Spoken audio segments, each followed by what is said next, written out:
নমস্কার, বাংলা মন থেকে বলছি সন্ময় বন্দ্যোপাধ্যায়। এবার কিঞ্জল নন্দরকে বিরুদ্ধে চিঠি দিল রাজ্য মেডিকেল কাউন্সিল। সুদীপ্ত রায়, সুশান্ত রায়, অভিক, বিরূপাক্ষ, কৌশিক বিশ্বাস, এই বাহিনী আবার সক্রিয় হলো। তারা নিজেরাই চিঠি দিলেন না নবান্নের নির্দেশে দিলেন? নবান্নের নির্দেশে দেবেন এবং পেছন থেকে চোট চিটিংবাজ তৃণমূল কংগ্রেসের যারা মুখপত্র আছে তারা পুরো ব্যাপারটাকে নিয়ে যাতে পেছনে লাগা যায়, যারা ডাক্তারি আন্দোলনের মুখ ছিলেন তাঁদের পেছনে লাগা যায়, তার নতুন করে আরও একটা অভিযান শুরু হলো। আপনারা জানেন এর আগে ডক্টর আশফাকুল্লাহ নাইয়া তার বাড়িতে 40 জনের টিম পাঠানো হয়েছিল। বিধাননগর পুলিশের সেই কুখ্যাত অনিশ সরকারের বাহিনী তারা পাঠিয়েছিলেন কাকদ্বীপের বাড়িতে। তারপর তারা সিঙ্গুর গিয়েছিলেন, বর্ধমান গিয়েছিলেন, আবার সিঙ্গুর এসেছিলেন, আবার বিধাননগর ফিরেছেন, আবার সিঙ্গুর গিয়েছেন। কয়েক লক্ষ টাকা রাজ্য সরকারের ট্রেজারি ধ্বংস করে শেষ পর্যন্ত কলকাতা হাইকোর্ট থেকে সপাটে একটা থাপ্পড়, এবং সেই থাপ্পড়ে 6 সপ্তাহের জন্য ডক্টর আশফাকুল্লাহ নাইয়ার ব্যাপারে কোনো রকম তদন্ত করতে পারবেন না রায় দিয়েছেন মহামান্য বিচারপতি জাস্টিস তীর্থঙ্কর ঘোষ। সেটা আপনারা জানেন। আশফাকুল্লাহ নাইয়ার ব্যাপারটাতে খুব বেশি কিছু এগোনো গেল না। চড় খেলো নবান্ন, চড় খেলো স্বাস্থ্য ভবন, এবং চড় খেলো অবশ্যই ওই বিধাননগরের পুলিশ কমিশনারেট। এবং আলটিমেটলি কী রেজাল্ট হলো? সরকারের টাকা চলে গেল, এনার্জি গেল, সময় গেল, তেল খরচা হলো, কিন্তু আশফাকুল্লাহ নাইয়াকে ছুঁতে পারলেন না। আমি বলছি কিঞ্জল নন্দর বিরুদ্ধে রাজ্য মেডিকেল কাউন্সিলকে মমতা বন্দ্যোপাধ্যায় নামিয়েছেন সেই উত্তরবঙ্গ লবির কুখ্যাত সুশান্ত রায়, কুখ্যাত সুদীপ্ত রায়, অভিক, বিরূপাক্ষ, কৌশিক বিশ্বাস, এই বাহিনীরা। অনেক তথ্য আপনাদের দেবো। আমি সেই তথ্যগুলো আমি এই মুহূর্তে আপনাদের কাছে পেশ করব, কয়েকটি পরবর্তীকালে পেশ করবো। এই রাজ্য মেডিকেল কাউন্সিল কীভাবে চলে আমি বলছি। রাজ্য মেডিকেল কাউন্সিল একবার ছুঁয়ে দেখুন। আমি বলছি কিঞ্জল নন্দর পেছনে লাগার চেষ্টা করছেন, ছুঁয়ে দেখুন, একবার ছুঁয়ে দেখার চেষ্টা করুন। প্রতিবাদের মুখ হয়েছিলেন তো সেই কিঞ্জল নন্দর বিরুদ্ধে কী চিঠি দিয়েছে রাজ্য মেডিকেল কাউন্সিল? রাজ্য মেডিকেল কাউন্সিল আরজিকর মেডিকেল কলেজের অধ্যক্ষকে চিঠি দিয়ে জানতে চেয়েছে যে এই কিঞ্জল কত স্টাইপেন্ড পান, এক। দ্বিতীয়ত হচ্ছে কিঞ্জল যে অভিনয় করেন, সে অভিনয় করার আগে কি আরজিকর মেডিকেল কলেজ কর্তৃপক্ষের কাছ থেকে অনুমতি নিয়ে অভিনয় করেন? 2। 3 নম্বর কি, যে তিনি কি 80% অ্যাটেন্ডেন্স দেন পিজিটি হিসেবে? এই জাতীয় কিছু প্রশ্ন করে পাঠিয়েছেন। যদিও এই প্রশ্নগুলোর কোনো প্রশ্নটি করার অধিকার রাজ্য মেডিকেল কাউন্সিলের নেই। এটা স্পষ্টভাবে বলে দেওয়া দরকার। রাজ্য মেডিকেল কাউন্সিলের কোনোভাবে এই প্রশ্নগুলো করার, অধ্যক্ষকে এই চিঠি পাঠানোর এখতিয়ার নেই। একবার যদি কিঞ্জল আদালতে যায় না, ঠিক এই জায়গা থেকেই প্রথমেই গোত্তা খাবে, প্রথমত। দ্বিতীয়ত কিঞ্জলের আমি উত্তরটা শুনছিলাম, সরাসরি ইলেকট্রনিক্স মিডিয়ায় মুখ খুলেছেন, বলেছেন যে আমার তো ইনকাম ট্যাক্সের ফাইল আছে, আমি তো বছরের পর বছর ইনকাম ট্যাক্স দিই, আমার ফাইল আছে, দেখে নিন, তাদের দেখার এখতিয়ার আছে যে আমি কত স্টাইপেন্ড পাই, এবং অন্যান্য যেদিকে ইঙ্গিতটা করার চেষ্টা করেছেন, আপনার ইনকাম ট্যাক্সের ফাইলটা দেখে নিন, আপনাদের এখতিয়ার আছে, এক।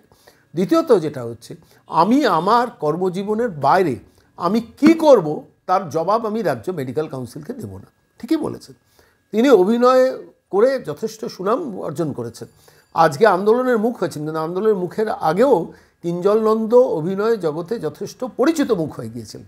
ফলত সেই কিঞ্জল নন্দ ডাক্তারি করার বাইরে অভিনয় করবেন কি না সেটাও এই চোর চিটিংবাজগুলো রাজ্য মেডিকেল কাউন্সিলে বসে সিদ্ধান্ত নেবে। যাদের বিরুদ্ধে অভিযোগ, অভিক, বিরূপাক্ষ, যারা এথিক্স কমিটির নাম করে কোটি কোটি টাকা তুলেছেন বসে বসে দিনের পর দিন, যে সুদীপ্ত রায় নিজের বাগান বাড়িতে আরজিকরের কন্ট্রাক্টরদের লোকজনকে নিয়ে কাজ করাতেন, যে সুশান্ত রায়ের উত্তরবঙ্গ লবির বিরুদ্ধে অভিযোগ ছিল যে তারা নিজেরা মাসে 50,000 টাকা করে মাইনে নিতেন, সে কাহিনী সব আমাদের হাতে আছেন, প্রত্যেকটা নিয়ে আপনাদের কাছে বলবো। প্রথম কথা হচ্ছে, রাজ্য মেডিকেল কাউন্সিলের কিঞ্জল নন্দর ব্যাপারে কোনো চিঠি পাঠানোর এখতিয়ার নেই। কিঞ্জল যদি কলকাতা হাইকোর্টে মুভ করেন কাল বাদে পরশু, তাহলে ওখানেই মুখ থুবড়ে পড়বেন। একবার ছুঁয়ে দেখার চেষ্টা করুন। আমি বলছি একবার ছুঁয়ে দেখার চেষ্টা করুন। অভয়ের মৃত্যুর হত্যা তদন্তটাকে খুন করলেন, অপরাধীগুলোকে লুকোলেন, সন্দীপ ঘোষের হয়ে প্রোটেকশন দিচ্ছেন। আজকে যে বিরূপাক্ষর বিরুদ্ধে এই রাজ্য মেডিকেল কমিশনে লিখিতভাবে অভিযোগ জমা আছে, এমনকি স্বাস্থ্য ভবনে লিখিতভাবে অভিযোগ জমা আছে, যে অভিযোগ এবং বিরূপাক্ষ সম্বন্ধে স্বাস্থ্য ভবনের অ্যাপয়েন্টেড কমিটি তাদের তদন্তে বেরিয়ে এসেছিল অভিক এবং এই বিরূপাক্ষর ব্যাপারে অভিযোগ প্রমাণিত, তাদের বিরুদ্ধে ব্যবস্থা নেওয়ার নিয়ে মমতা বন্দ্যোপাধ্যায় এখন তাঁদের দিয়ে টাইট দেওয়ার চেষ্টা করছেন কিঞ্জল নন্দকে। লাভ হবে না। আপনি ছুঁয়ে দেখুন এর আফটার রেজাল্টটা কী হয়। ডাক্তাররা পথে ছিলেন, আবারও পথে নামবেন, জুনিয়র ডাক্তাররা পথে আছেন, পথে নামবেন, সিনিয়র ডাক্তাররা পথে নামবেন। ভয় দেখিয়ে লাভ হবে না মমতা বন্দ্যোপাধ্যায়, আপনি ভুল করছেন। এসব ভয় দেখিয়ে অন্য ডাক্তাররা প্রতিবাদের পথ থেকে সরে আসবেন, হবে না। কেন পশ্চিমবঙ্গে যে অপরাধ মমতা বন্দ্যোপাধ্যায় আপনি করেছেন, শুধু স্বাস্থ্য দপ্তরকে কেন্দ্র করে কয়েক হাজার কোটি টাকার স্ক্যাম লুকিয়ে আছে। ওষুধ দুর্নীতি থেকে শুরু করে সামগ্রিকভাবে স্বাস্থ্য ভবনে অ্যাপয়েন্টমেন্ট থেকে শুরু করে নানান ক্ষেত্রে যে কয়েক হাজার কোটি টাকার স্ক্যাম লুকিয়ে আছে সেটাকে ঢাকতে পারবেন আপনি? পারবেন না। কিঞ্জল নন্দকে ছুঁয়ে দেখলে আলটিমেটলি রেজাল্ট যাবে সরকারের বিরুদ্ধে। সাধারণ মানুষ কিঞ্জল নন্দের পক্ষেই থাকবে, ওই চোর চিটিংবাজ যেগুলো নবান্নে বসে আছে কিংবা রাজ্য মেডিকেল কাউন্সিলে বসে আছে তাদের পক্ষে দাঁড়াবে না। আমি শুধু আজকের এই প্রতিবেদনে ডক্টর তাপস প্রামাণিকের কাছেই আমি এই প্রশ্নটা নিয়ে গিয়েছিলাম, কী বলেছেন আমি শোনাবো, কিন্তু তার আগে বলি এই চিঠিগুলো কে ইস্যু করে যান? জনৈক মানস চক্রবর্তী, যার 2020-21 টার্ম শেষ হয়ে গেছে, তাও এখন ওখানে বসে আছে। আমি আরও একটা সংবাদ পেয়েছি, সাম্প্রতিককালে জানুয়ারি মাসের 7 তারিখ রাজ্য মেডিকেল কাউন্সিলে আরও একটা মিটিং হয়েছে। আমি ডক্টর প্রামাণিকের কাছ থেকে খবরটা পাইনি, আমি রাজ্য মেডিকেল কাউন্সিলের ভেতরেই আমার লোক আছে, আমি সেখান থেকে খবর পাচ্ছিলাম যে 7ই জানুয়ারি রাজ্য মেডিকেল কাউন্সিলের একটা বৈঠক হয়েছে। সেই মিটিংয়ে কি করেছে শুনবেন। সুশান্ত রায় এই এই এই কৌশিক বিশ্বাসটা মাসে 50,000 টাকা করে নিতেন, 50,000, 50,000 টাকা করে নিতেন তিনজন। যখন অভিযোগ উঠলো তারপর থেকে নেওয়াটা বন্ধ হচ্ছিল। 7ই জানুয়ারির মিটিংয়ে আবার নতুন করে রিনিউ করে ব্যাকলগে যে কমাস টাকা তারা পাননি সেই টাকাটা আবার রিনিউ করেছেন, এমন একটা অভিযোগ আমার কাছেও এসেছে। আমি এটা নিয়েও খোঁজ নিচ্ছি, আপনাদের জানাবো যে কীভাবে এরা, রাজ্য মেডিকেল কাউন্সিল তো এমনিতেই ছাপ্পা ভোট দিয়ে যেতে, তো সেই রাজ্য মেডিকেল কাউন্সিল যেখানে মাথায় সুদীপ্ত রায় বসে আছে, মমতা বন্দ্যোপাধ্যায় খুব ট্রাস্টেড লেফটেন্যান্ট, যাকে দিয়ে এই এন্টায়ার এই নোংরামিগুলোর অপারেশনসগুলো করান মমতা বন্দ্যোপাধ্যায় বা নবান্ন, তো সেই দপ্তরে কিভাবে দুর্নীতি হচ্ছে সেটাও কিন্তু এবার আমরা খুঁড়ে খুঁড়ে বার করবো এবং আপনাদের কাছে আমরা জানাবো। শুধু আজকে ডক্টর তাপস প্রামাণিকের কাছে গিয়েছিলাম যে কিঞ্জল নন্দর বিরুদ্ধে যে আবার নতুন করে এই পরিকল্পনা হয়েছে, এটা ব্যাপারে রাজ্য মেডিকেল কাউন্সিলে আদৌ কোনো এখতিয়ার আছে কিনা আমি সরাসরি এটা জানতে চেয়েছিলাম। যে আশফাকুল্লাহ নাইয়ার বাড়িতে লোক পাঠালেন, লোক পাঠিয়ে অসভ্যতা করলেন, সেটাও ধাক্কা খেলেন, থাপ্পড় খেলেন। ডক্টর তাপস প্রামাণিকের বিরুদ্ধে একটা ফেক ফলস জুনিয়র ডাক্তারদের নাম করে ওই আরজিকর মেডিকেল কলেজ থেকে একটা ফলস অভিযোগ দিয়েছে। ক্ষমতা নেই, হিম্মত নেই নিজেদের নামগুলো সেখানে দেওয়ার। এইবার টার্গেট হচ্ছেন ডাক্তার কিঞ্জল নন্দ, তার আগে ডক্টর তাপস ফ্রান্সিস বিশ্বাস, তার বিরুদ্ধে হয়েছে। যারা প্রতিবাদের মুখ হয়েছেন তাঁদের পেছনে লাগার চেষ্টা চলবে, শুরু হয়েছে, এবং এটা করে মমতা বন্দ্যোপাধ্যায় কোনো লাভ হবে না। তার কারণ যত হবে তত আমরা কথা বলবো, যত হবে তত মানুষ সোচ্চার হবে, যত হবে তত আরও মানুষ বেশি করে রাস্তায় নামবেন।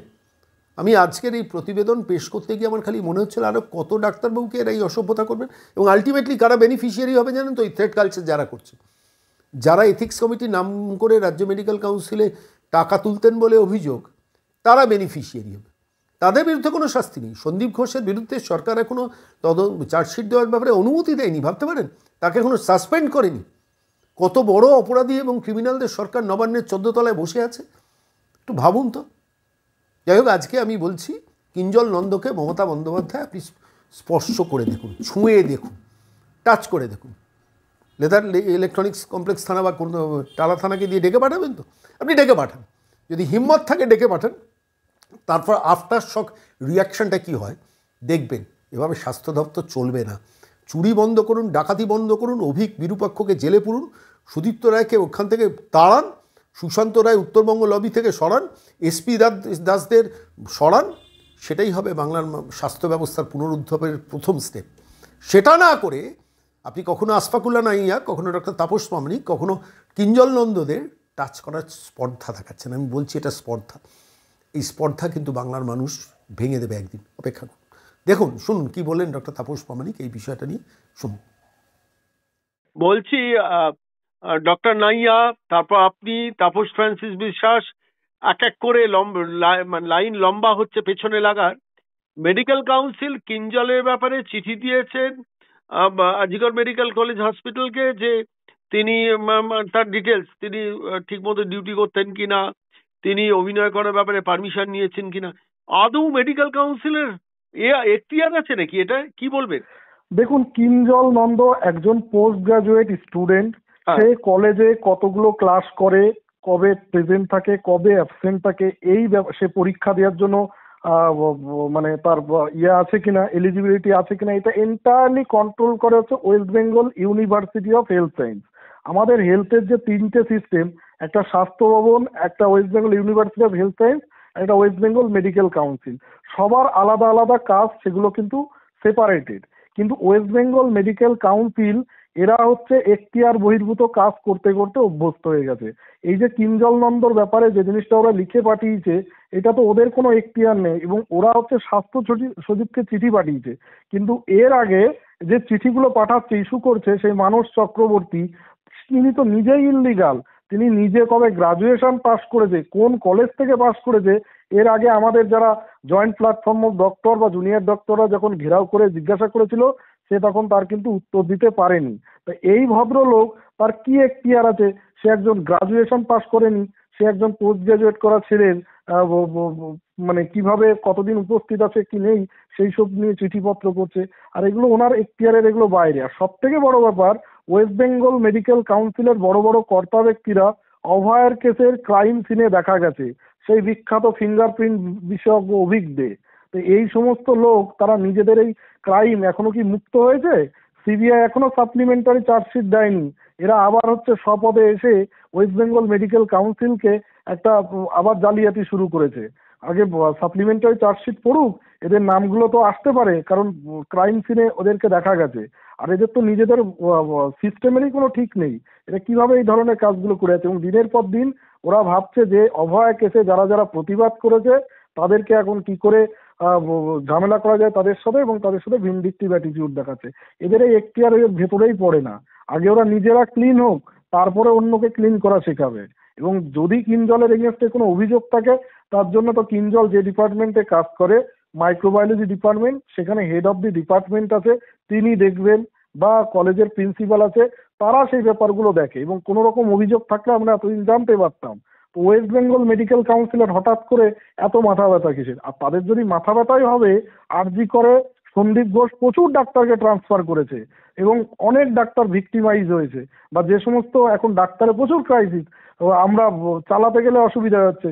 যদি ডব্লিউবিএমসির কিছু ভালো কাজ করার ইচ্ছা থাকে, তাহলে ওই ডাক্তারগুলো অ্যাপয়েন্টমেন্ট করে দিত। এই সমস্ত ডাক্তারদের পিছনে লাগার থেকে, এরা তো ডিউটি করছে, তাদের পিছনে এগুলো লাগার কি আছে? তারা শুধুমাত্র নিজেদের পিঠ বাঁচাতে, নিজেদের অন্যায় ঢাকতে এই সমস্ত অপকর্মগুলো করে যাচ্ছে।